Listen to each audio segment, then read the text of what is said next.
Welcome to another great episode of Comedians in Bed. As always, I got another good one for you. And I always give him a good introduction, man. Me and him have done a show here in Columbus at the Attic Comedy Club, and that was great. And I approached him afterwards. I was like, hey, man, you got to be on my podcast because you kind of look like a serial killer, but you crack me up. So I feel safe around you.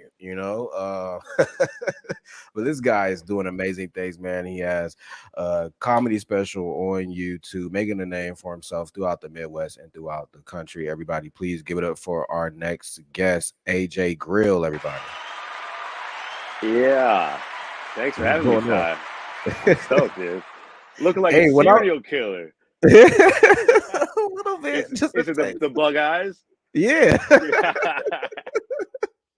I Wisconsin, was that's thinking, the home of the serial killers. We got like Ed Gein, we got all of them. Jeffrey Dahmer. hey man, Columbus is home of serial killers too, man. We at least got two, and they both went to Ohio State. There So you go. yeah, man. I was thinking about it when I was in the bathroom. I was like, man, AJ Grill, like you have such a marketable name. Like, have you ever thought about merchandising your name? Like, I don't know, something like I thought about like probably like I'm welcome to the black cook to the black grill outs or some shit like that. Yeah, Like, yeah, yeah. That's good. I like that. I like that. I remember I was in like ninth grade and I was a little skinny kid and I tried out for football and there was like the weigh-ins or whatever.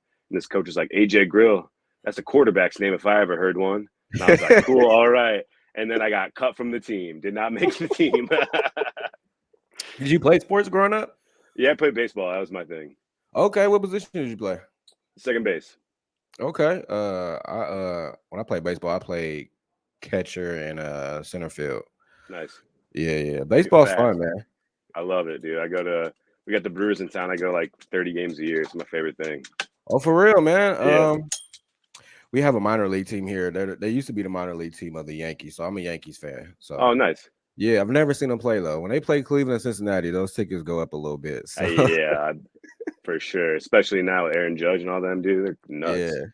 What is it like being in Milwaukee? Are you born and raised in Milwaukee, right? No, I'm actually originally from Des Moines, Iowa, Okay. but I've been in Wisconsin for like almost 10 years. I've been in Milwaukee for 7.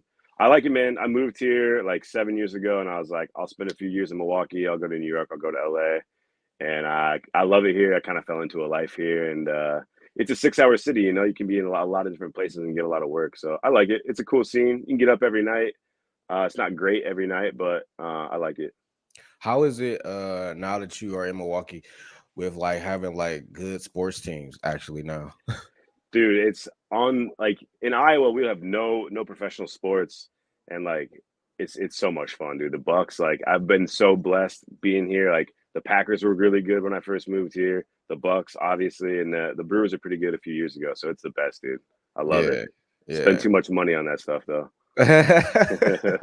It's weird out here, man. We just have hockey and soccer, and our soccer team is, I mean, they're good, but they're not like the best. And our hockey team has just never been good. Like it's just Yeah, yeah. Well, that I was in Columbus when I met you, and I drove by the soccer stadium, and I was like, "Whoa, I didn't know they had that." And then we went to this hot dog joint, and they're like, "It was like Go Crew everywhere," which that's what people say for the Brewers is Go Crew, and I'm like, "Is this a Brewers bar?" And they're like, "No, man, it's the soccer team." yeah, man. Yeah. Are you talking about the one like that was down the street from the stadium? Maybe I don't know. I can't remember what it was called. But it was Yeah, like the right crew. downtown. Yeah, the crew gets more love, man. It's just better. And plus, like we had like we were part of the like first teams they ever had in MLS. And Sure, we've had the first MLS soccer stadium, specific soccer stadium. So like got you. they go hard for them, man. They do. I don't But know. our I don't crew. know shit about them, but I know the MLS is getting huge now. Oh yeah, man. I love it. MLS games are good, man. They're affordable. There you go. And they're quick. There's no like TV timeouts or anything like Yeah, that. You're in yeah. and out. Like I love soccer games, man. I try to go to one like every year. I started getting into soccer like probably like 2018, 19 when Okay, the World Cup, and I was like, all right, I can get down with this. It's for cool. sure. Yeah. Okay, so you grew up in Iowa. Did you go to University of Iowa? I did not. I went to the community college in Iowa City, where the university is. They wouldn't let me into the big one. I had to go to the community college.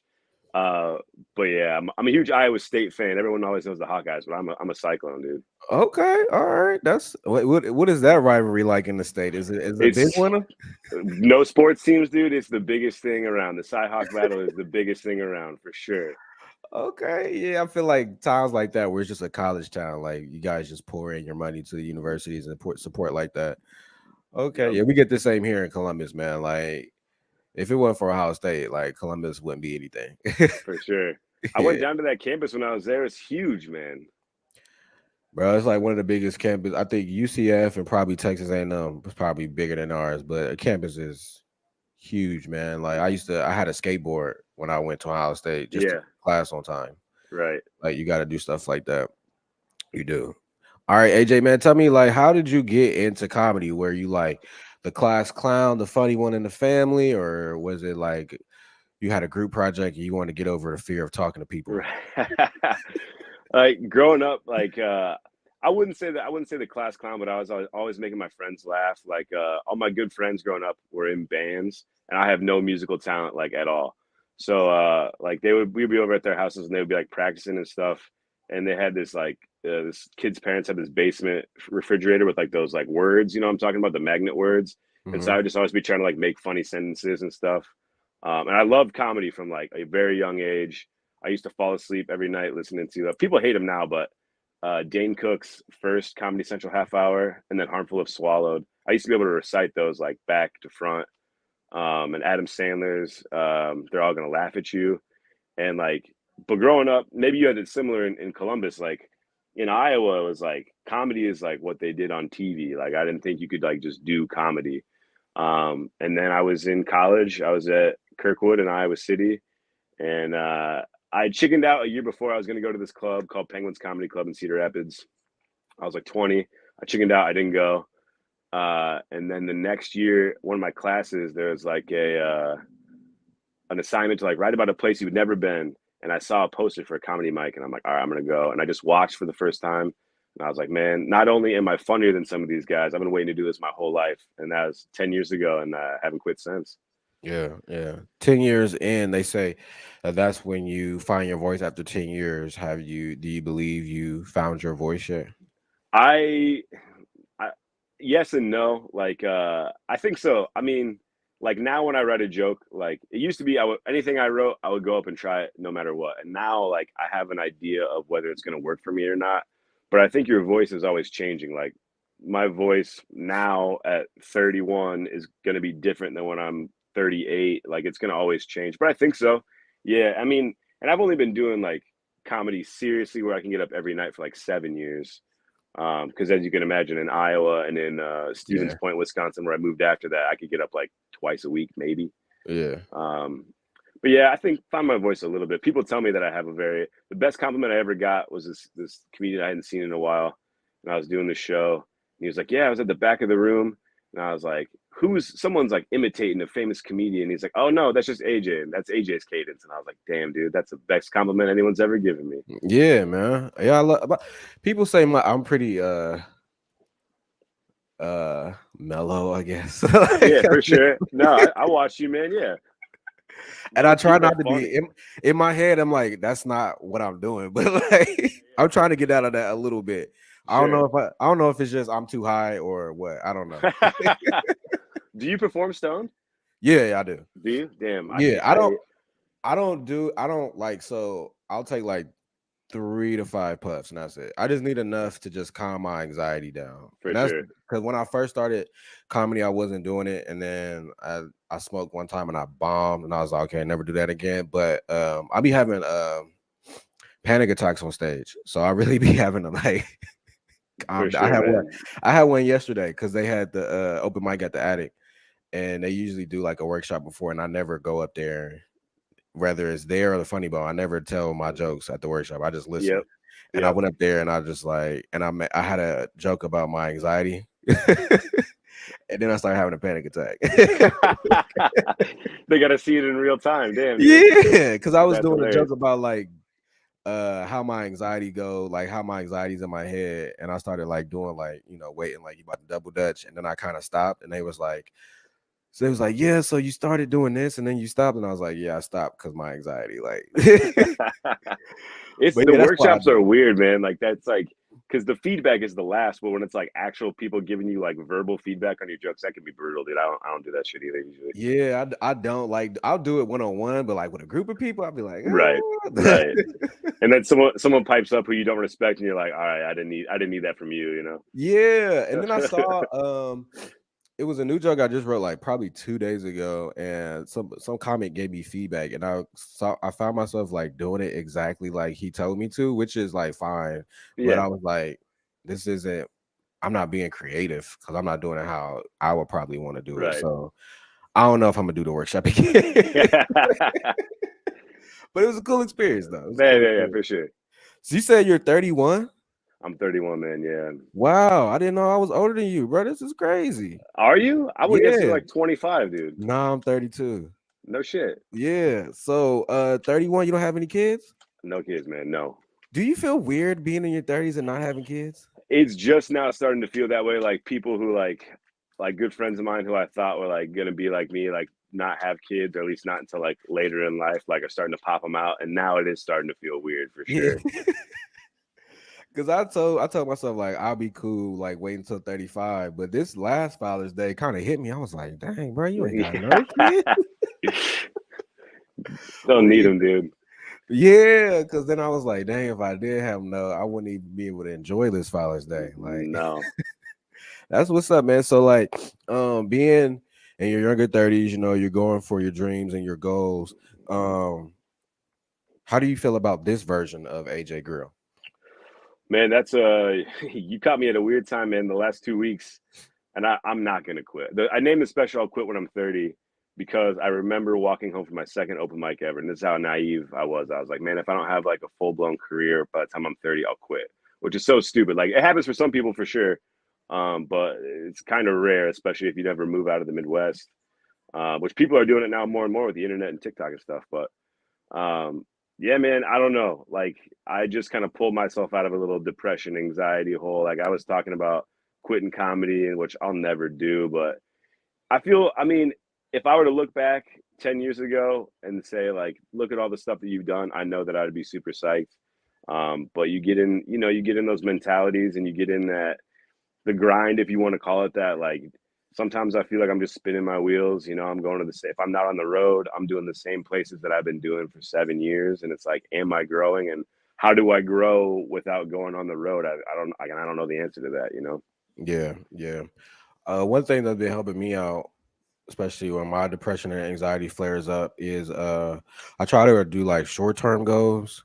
So like I'll be 4 years in September, October. So my goal is to have an album out by my fifth year. There you So go. that's been kind of like motivating me and keeping me grounded, because now I have something specifically to like work for, as opposed to like last year I did. It was just like learning how to write and get better at writing. But now I feel like I'm getting in the groove that now I can, at least I want to do an album. So that's You that's should. kind of that's kind of what I do, and that's been kind of helpful for me too. And then also like yeah, like you said, you never quit. Like you can't quit, man, because like you're definitely good, but you definitely can't quit because once you quit, man, you give up your spot. Like you just wait. Exactly. Doing Exactly. comedy is like waiting in the DMV line. Like Yeah. Yeah.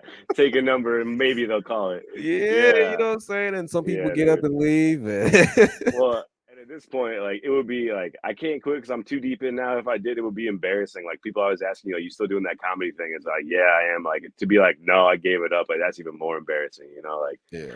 yeah, it's a long game. That's what they tell me anyway. Yeah, yeah, yeah. And you have an album out. I mean, not an album. You got a comedy special out. Like you said, I'll quit when I'm 30. How was putting that all together? Was it stressful? Like, did you have help? Like, what was that process like? And the quality was good too. And usually when people have a special, I have it up, but I didn't have the camera set up, so I apologize about that. But the angles and everything was really, really good. Looked like you spent some money. What was that process like? Yeah, I did. I got approached by a local music label, and they do like live music shoots. So like if you know like KEXP or like Tiny Desk, they do like kind of a version of that here in Milwaukee, and I know the guys that run it. So they approached me about wanting to get into comedy and do that, and it was cool, man. It was definitely nerve wracking. I think the most fun that I had was leading up to it, like just running that 45 to an hour, like as many times as I could for like 5 6 months. Uh, and then like once it was done, it went great. It was awesome. We did 2 shows, and then putting it out, and I'll recommend this to you as well. Like I was just they had a lot of other projects going on, and like I wanted to get it out, but I didn't do enough promotion. To be honest Mhm. with you, it kind of bombed on YouTube. I only got like 2,000 views. So if you're listening and watching, go check it out. I need some Hey, views. 2000's good. Yeah, it's all right.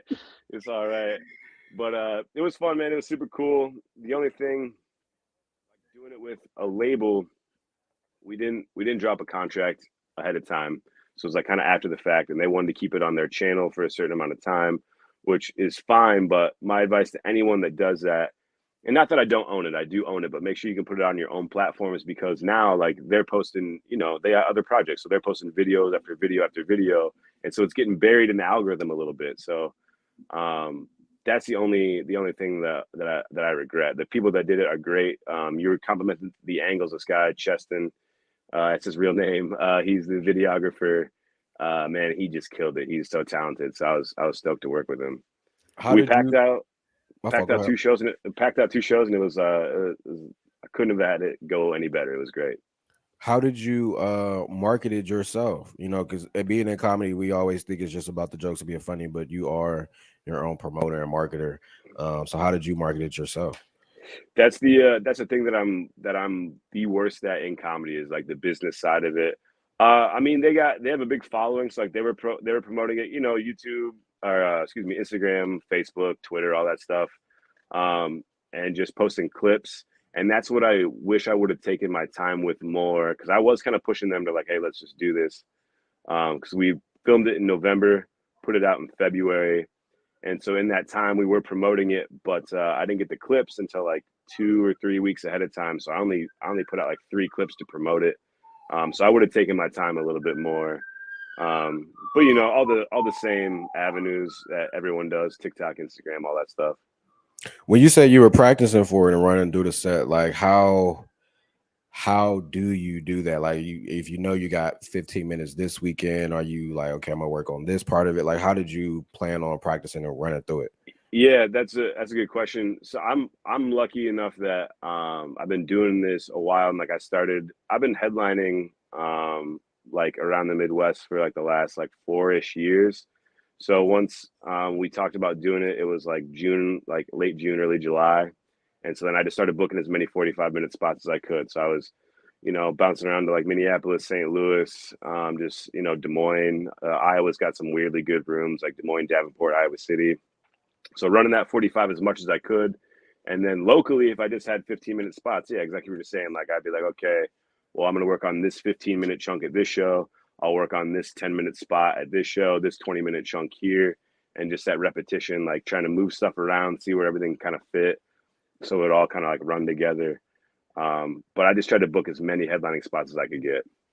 Okay. You said you did St. Louis. My mom is from St. Louis. I want to do comedy out there so bad. How is that scene out there doing St. Louis? It's cool, man. I first went out there, because when I worked with you in Columbus, it was Carter Deems was the headliner. And he used to live here in Milwaukee, and then he got on TV and had to go, which good for him. But he's still one of my best friends, and so we did a little Midwest run in 2018, and that was my first introduction to the St. Louis scene. It was really cool. And then I can't recommend this festival any higher, the Flyover Comedy Festival. The submissions are open right now. Submit to that one. It's really good, and they got a bunch of great rooms. It's called the Improv Shop, but they do stand up there, and they got a bunch of independent shows. They got a I've never worked the Helium there, but they got a Helium, and it's a very like similar to Milwaukee, similar to Columbus, Cleveland, Cincinnati. Like it's very similar scene. So there's a lot of work out there. I did apply for the flyover, and I stopped. I didn't apply for festivals this year because I was like, yeah, my tapes aren't good. So like, Man, uh, I've what, been there. uh, what, um, what is that process like when you apply for festivals, or are you at the point where festivals are hitting you up now? Because you mentioned a flyover, and you did participate in the Limestone Festival as well, which is a pretty big one. What is that process like? So I like 4 or 5 years ago, once I got like a clip that I knew like was it started to get me into some festivals. I was just submitting that to any festival that I could find, which was fun. Like festivals are about networking and meeting people. Some of them have industry, like some of them have like Limestone. I was fortunate to get some work booked out of that one for this fall, which is great. But I've been burned on festivals too, man. Do your homework, like look at years past, see if you know anyone who was on the festival, reach out to them, like, hey, is this worth it? Is it not? And now I really only try to do like the ones that I know there's going to be industry there. Like Red Clay is one. I've never gotten into that one. Man, it took me 8 years to get into Limestone. I got waitlisted twice. Um, so yeah, now if and some festivals do reach out, like there's one in Davenport, Iowa, which is really fun. It's called Alternating Currents, and that's like invite only. But my advice is, especially right now, you said you were almost 4 years in. Hmm. That clip is right around the corner, man. You're gonna get it and just start submitting to as many festivals as you can. You're gonna run into some bad ones, but that's just kind of how it is. But even at the bad festivals, you meet comedians from all over the country. Then you go to their city, they remember you, they put you on their shows or their friends' shows, and that's kind of how you grow your network. Yeah, yeah. How you said you were getting booked a lot. I know some of it is from the festival. How do you go about getting booked yourself for those headlining spots or 15-minute spots around the city? Yeah, here in Milwaukee, I mean, I've just been here for so long, man, and like we have thankfully now we have an improv, and I don't even know how I got recommended to them, but I got to like do like the opening night with them. They've been really cool. There's also similar to the Attic in Columbus, it's called the Laughing Tap, and they have a larger and every scene should have this. I think they have like a larger company called Milwaukee Comedy, and they run like 12 or 14 monthly shows throughout the city. So I started out hosting for them, then started featuring for them. Then they opened up this club. I got to headline that, and I'm going to do that again in August, which is super fun. And they run so many shows that that you can get 5, 6 shows, every season, or even every month if you're lucky. Yeah. So and then younger comedians start coming in, they get okay, they start making their own shows, they ask you to headline it, and yeah, it's just kind of the arc of it. You're just around for a while, you build that time, and people start booking you. Okay, okay. I just quit this question popped in my head. So when we did our show, one of the nights I host, the other one I didn't. That was my first time hosting, right? And Yeah, usually I don't really talk before shows. Like I just sure. Yeah. I was What's That's why when you asked me to do the podcast, I'm like, this dude said 10 words to me all weekend. I didn't think he was gonna want me to do his podcast. heck yeah, man. Yeah. Yeah, it'd be like that. Hey, I was honored, man. And you were funny, man. You were really funny. I appreciate it, but not because like this leads to my question because like what's comedian etiquette? Like part of it is because like I don't talk because I am quiet until I get to know you a little bit. But then two is like I know like some people just be like bomb rush people and be like, hey, can I get on shows? Hey, can I do? And it's like, bro, I don't even know you. You know what I'm saying? Yes. Like, and it's just Yes. like I don't want to be one of those comics that just you be annoyed. You know what I'm saying? Like, so that's For why I sure. try to like kind of keep to myself until like we get some type of conversation going and I can kind of feel the vibe a little bit. But like what's like proper in your opinion, like comedy etiquette, like when you meet somebody? 100%. That like it depends on who you're working with. Like, and I have friends like that are just like so good at talking to like big name, and like I'm comfortable talking with like like large big comedians that I've opened for, but like some dudes I know that are like get their number by the end of the weekend. I've never had a headliner like they might be like, hey, good show, you did great, like you're a great feature, and like I've asked like if you're coming back, like let me work for you or whatever. But like I know dudes that get their number, which is crazy because I'm just like I'm a social guy, but I guess I don't know, I'm just Yeah, not that good at that. But if it's like you and me, like we're peers, like I would say what I try to do is like, yeah, like you're saying, like strike up a conversation, like be friends first, kind of like get to know them, and then that's the best part about comedy is getting to meet people from all over. And if they yeah, happen to run a dope show, that's great. But yeah, you never want to be the the spot bigger where it's like you just met this person. They're like, oh, who do I hit up in your scene for shows? It's like, dude, I don't even know if you're good yet. Like, I'm not Yeah. gonna tell you. Like that's my reputation that I'm handing to you. So like, I'm not doing that. Right. I think it's different for everybody. You just gotta do what's comfortable for you. Yeah, yeah. Have you ever Milwaukee's not that far either. You said that you could get to a show within like 6 hours. What's like the surrounding like scenes that like you guys hit up often in Milwaukee, and how important is it to hit those other scenes? There's a lot of them, which is super nice. We're really close to Chicago, and I'll be honest with you, I've been pretty lazy this year about getting down to Chicago. But like Chicago, Madison, have you ever heard of Comedy on State? On say nah. Comedy on State's like one of the best clubs in the country. It's huge. They have a Wednesday open mic that I'm not kidding you, especially that's where the University of Wisconsin is. They get like 250, 300 people every week for their mic. And Sheesh. you go in there, man, it's nuts. So it's important to show your face around there. But yeah, so Chicago, Madison, Minneapolis is close by. You can get to St. Louis in 6 hours. KC's like 5.5, 6. Des Moines, Omaha, man, Columbus was only like 6. Cleveland's like 5 or 6. You can get to Detroit in 6. So that's kind of what's kept me here, man. Is like you see a lot of the people, like a lot of people that I've known who like started in the Midwest.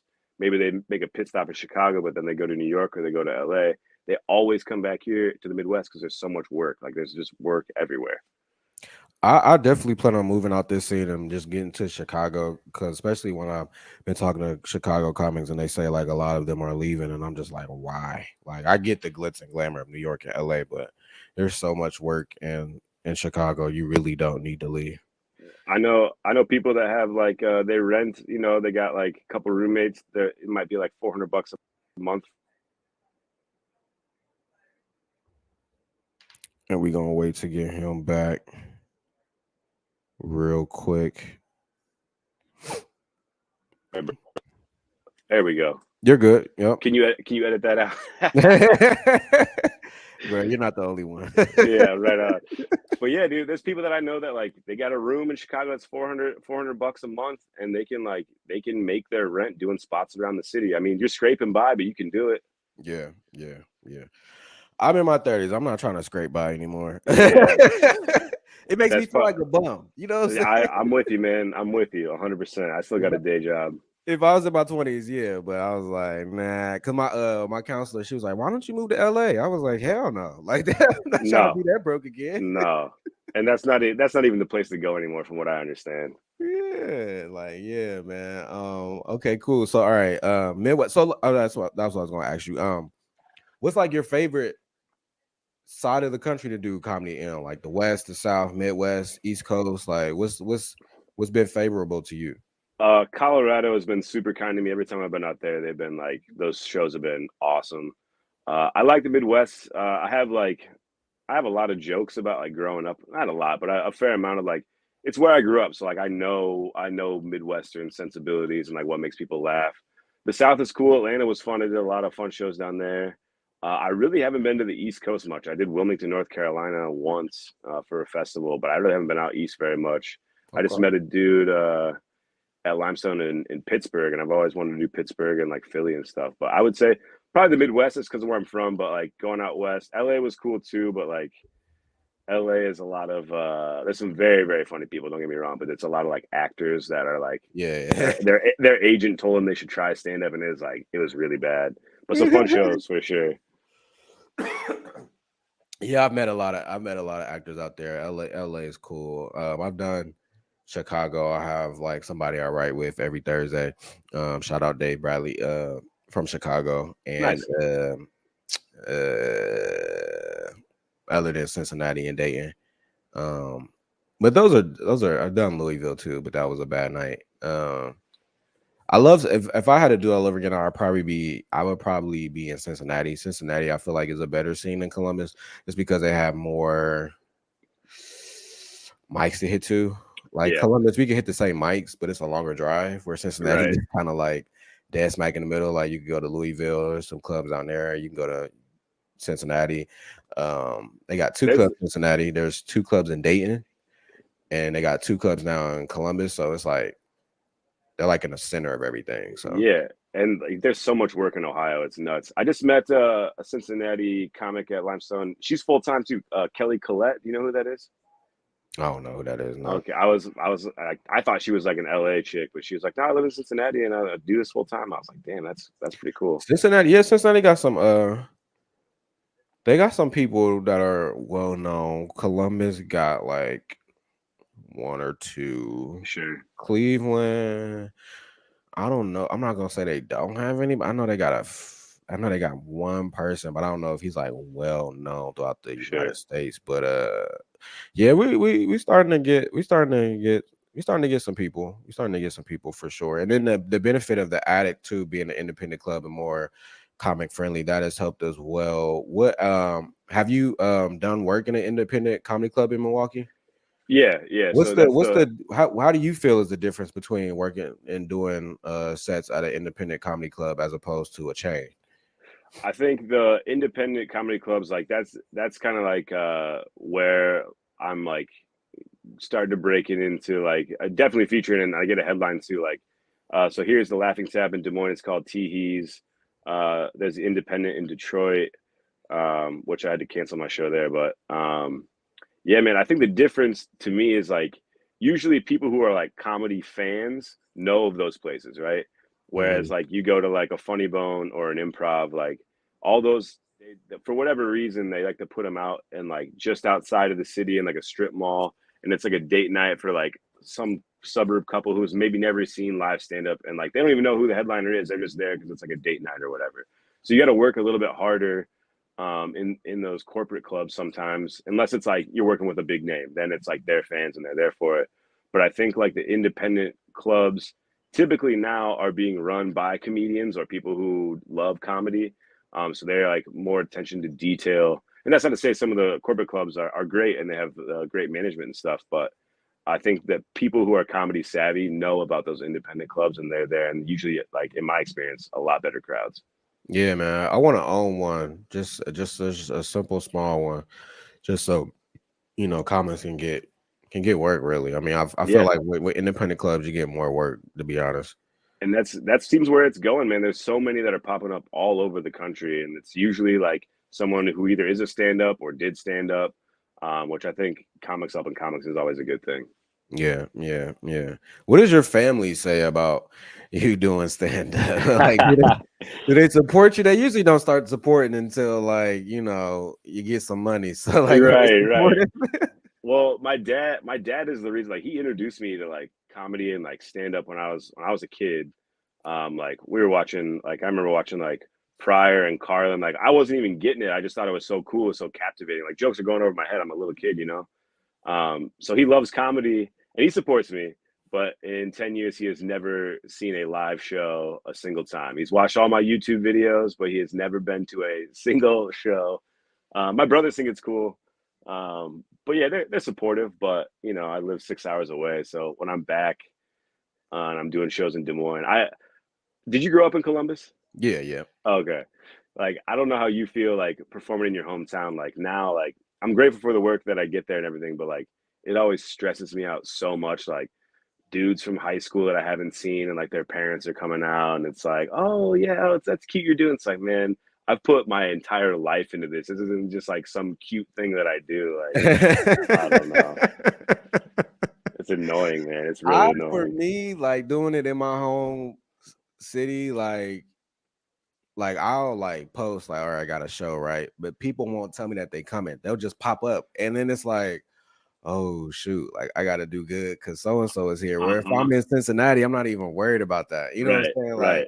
so that makes me a little nervous. And then if I don't do good enough for my standards, and I feel like I made them waste their money and they're not going to come back out and see me, like For sure, for sure. it's just too Exactly. much. Yeah. You know, man, And I love performing it for a room full. I would perform for a room full of strangers over a room full of people that I know any day. yeah, I feel like I can be myself more. You know what I'm Yeah, saying? yeah, 100%. Because they're not gonna judge me. Like I got like a group of friends that are my best friends, and they come out to as many shows as they can, and I love performing in front of them because they know who I am. Like they know, Right, like right. he just be a Tyler, but like when it be like aunts and stuff and all that, I'll be like, can I? Yeah, like, oh, I got to cut that joke about my aunt now. Yeah, Yeah, man. yeah. But my mom has come out to a few shows.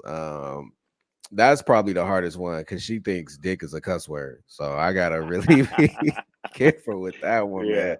But just like your dad, man, she watches everything I put on YouTube, man. My sister be like, Mom, stays on your YouTube and TikTok. I'm like, man, it's crazy. Oh, So thank God my dad doesn't know how to use TikTok. Good lord.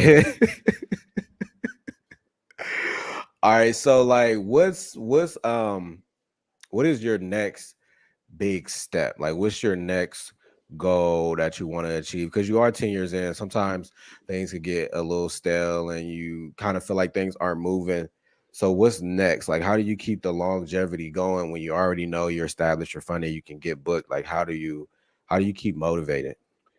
I mean, yeah, the biggest thing for me is I just before I came to Columbus, I've been driving a 23-year-old beater car for like, like 7 years. I finally invested in a good car that I can like comfortably go on the road. I mean, the next step in my mind would be to try to do it full time, see if I can. Like I was telling you a little bit earlier, like I've been kind of in a rut, like feel like I'm spinning my wheels, but I mean, that's the next step, just trying to like grow that network of cities and places I can go and get paid. Um, and sometimes it feels impossible, like it's never going to happen. But I think the next step, as dumb as it sounds, is like just keep going. You just got to Yeah, keep going. yeah. I you're definitely hilarious. I know that you'll be able to do it full Thanks, man. time.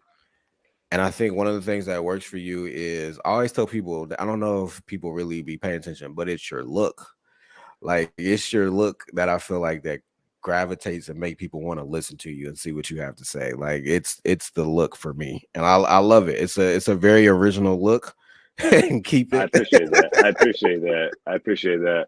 It's funny. I was just I put up a picture of like I got it up right now, but I got long hair, and I was talking about cutting my hair, and I posted a picture of it. My one buddy, he's a comedian. He's like, "Bro, you cannot cut your hair. No one's gonna listen to the regular old white guy with short hair. You look like you came out of a frat. Like, no."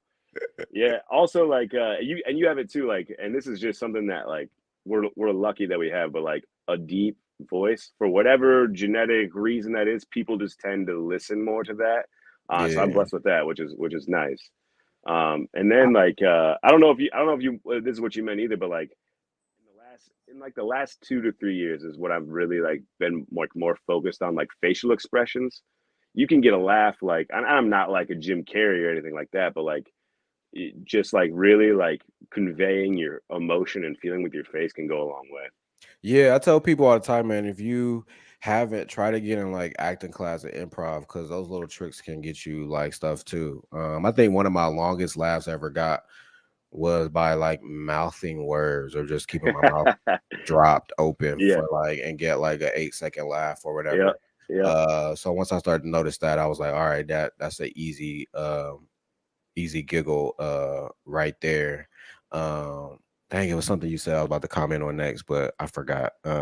But no, man, like I think sometimes deep voice. Yeah, I hate my voice on the microphone. I feel like it Why? feels I don't know, I don't feel like it sounds the same. You know you hear your voice all the time, but like Sure, sure. when I'm on the mic, I feel like I'm like that's not really how my voice sounds. You know what I'm saying? Like I don't know, like Do you find it hard to listen to yourself? Like listen to your sets? if it's bad. Yeah, Yeah. yeah, yeah, for sure. If it's bad, I'm like, let's get to where they was laughing. You know Right, what I'm right, saying? But right. no, it's hard to hear. It's hard to hear myself when I'm actually up there. If I'm like paying attention too much, I'll be like, this not really how I sound or how I talk, or like some jokes I'll be wanting to sound more proper, or some jokes I'll be wanting to say I want to talk more like a thug, like to convey it or whatever. Yeah, yeah, yeah. But since I be having so much anxiety, I just go up there and I just be like, it is what it is, and whatever you get is whatever you get. Like, and I just try to go up there and be calm. That's why people say I'll be so calm. I be trying to be calm so I don't trip out on y'all. But like I just try to stay calm because with the audience, it's just so much that's going on. And when they see us up there, they think we just telling jokes. But like, I feel like we have like minds of quarterbacks. We're processing so much within a matter of seconds that you gotta act. You know what I'm saying? So For sure. And you can go too far with that too. Like I'll find myself sometimes, especially like if it's like a longer set or like a joke that I've done for a long time, like find myself like thinking ahead to like the next thing, and like I'm on autopilot saying it. And when you get that way, the audience can tell for whatever reason. Like so you gotta try to stay in that moment, but also being able to have that quarterback mind. I like that analogy, and like be able to pivot and move and really understand the room too. You know? yeah, yeah. I feel like especially when it comes to crowd work, like I feel like if I can describe it, it's like a spidey sense, like everything slows down, but everything is still going. It's like, okay, okay, bam, say that, and then I go. Like it's Yep, weird. yep. It is. And that took me a long time. People, I have comics ask me all the time, like, well, how do you get good at crowd work? And I was like, I don't know, man. I think you just keep doing it. And like, I wasn't necessarily comfortable doing crowd work until I was like 7 or 8 years in. Like, so that's, but some people are early, like some people just have that skill immediately. It just kind of depends on the comic. Yeah, I always tell people if you know how to talk to people, it's easy to do, crowd work, Yeah. I like to do it. But when you did it like I don't know, you do yours you do yours uh the best way I feel like where you can't tell like, okay, is he still doing crowd work or is this a joke? That's good. So That's what I yeah, want. yeah, I like that. I think that day when I did crowd work, yeah, that was my first day host. I was just trying to learn. Like I was just Yeah. like Yeah, for sure. I didn't know nothing. I was like, okay, do I tell jokes? Do I not? So I was just trying to, but it was a good experience. It was my first host. It was fun. It was fun. I want to do it again. I just been trying to like see how everybody else do it, just to see how to get the ropes and Yep. everything. So once I got that, I think I'll be fine like next time. So Hosting, I thought you did good. I would not have guessed that was your first time. Like that's one of those skills, man. It's like that's what I was told like when I was first coming up. Like learn how to be a good host because then you can start getting those club weekends like and you get to be around good comedians and get a watch. You know. yeah, yeah, yeah. As we start to land this plane, AJ, who are the comics that are on your Mount Rushmore? Oh man, that's a good question. Like all time, I gotta say, I would say I want to do my current ones, like, because it's always changing and evolving. Like, Rory Scovel is probably like my biggest influence. You know who Rory Scovel is? Mm-mm. He's so fucking funny. Kyle Kinane, all timers. I mean, Adam Sandler. I grew up on Adam Sandler movies, and like he's more than just a stand up. I mean, you got to give it up for the greats. I mean, Richard Pryor, like my dad's favorite comedian. Like I watched all of Richard Pryor's stuff growing up. Um, man, this is such a tough question. I would say everyone's gonna say Chappelle for sure. As and a lot of people hate him, but he was just such a big influence on me. We're the same age. Do you remember when Dane Cook first popped off? Yeah. Huge, That's dude, what I meant to ask you huge. about. Why were you listening to Dan Cook so bad? I had this kid that I grew up with. We were like, I don't know, I must have been like staying over the night at his house, and like, because he like started putting stuff on MySpace, and like his brother showed him, and just like I don't know, man, it was just like unlike anything I'd ever heard. And I got a burned CD of it, and I would fall asleep every night listening to it. As silly as Yeah. that sounds. And like who else? Like Robin Williams. I like all like the weird. Like I'm not like I like to do kind of the alty stuff. Um, but like yeah, I don't know. I like Janine Garofalo a lot. Nick Thune. Um, yeah, some of the more weirder people that. It's funny. People ask me that like who are your favorite comedians? Like a non-comedian will ask me that, and everyone I spout off, they're like, I have no idea who that is. I'm just like, that's like the biggest working comedian right now. Who are you insane?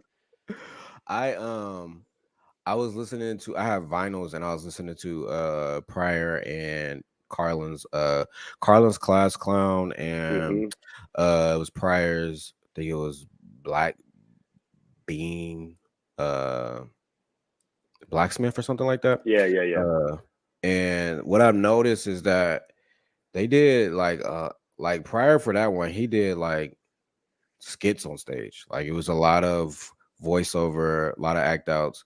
Carlin's first half of that special, he did a lot of act outs, and it was basically about, I guess, how he became a class clown and just sounds he make. You know what I'm saying? Yeah, Like, yeah, and that's, I was like, dang, like that really was like their bread and butter, like back then. And I thought that was so. I thought it was dope because I didn't know that they were like that deep in it and like how prevalent it was back then.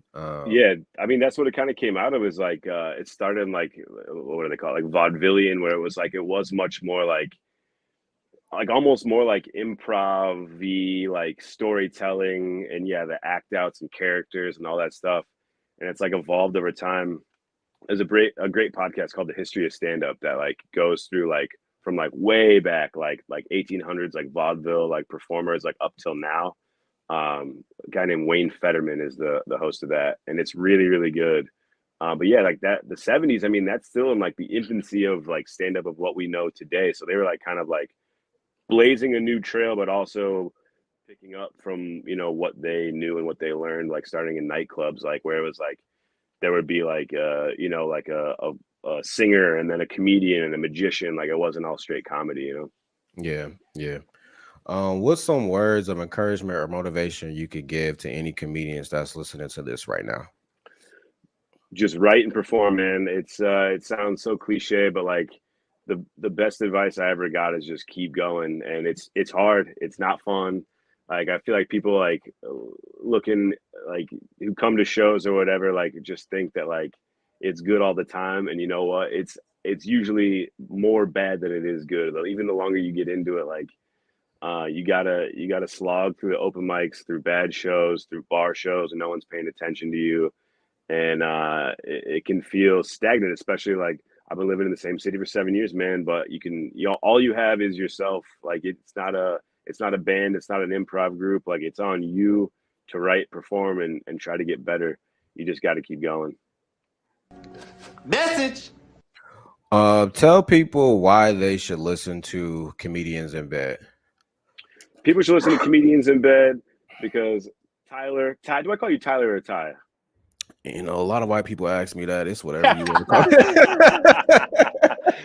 Damn. They do that in the office. They be like, "Is it Tyler? Is it Tyler?" I just be like, "Whatever you feel comfortable." I'm not gonna get offended either way. Damn it. Oh shit. Because Ty's the man. This rules. I thought I was gonna have to be in my bed, and he didn't make me be in my bed, and I appreciate that. AJ, man, we appreciate you, man. Tell people where they can find you at, man. They can find me all over Instagram. I'm at aj.grill on Instagram and Twitter. Facebook is just AJ Grill. I got a YouTube page. Check out, if you just YouTube AJ Grill Comedy, my special will come right up. Please watch it. It bombed so bad. I need some more views. ajgrillcomedy.com. See if I'm coming into a town near you. Hey, check out the special, man. I'll quit when I'm 30 on YouTube. And if you want to see next week's episode of Comedians in Bed, you can subscribe to my YouTube channel. We go live 11 a.m. every Tuesday at TYE Comedy. That's the same for my IG, TYE Comedy. Also, we want to thank AJ Grill for coming on today, man. And make sure you follow us on Instagram at Comedians in Bed Podcast as well. Tell all your friends, share, like, and subscribe, man. And we got to get AJ some head, man. He looks kind of stressed. Yeah, tell my girlfriend that. So hopefully we get AJ some head this weekend, man. But other than that, man, check out AJ coming to a city near you, man. AJ, man, we appreciate you, man. We'll see you guys next week.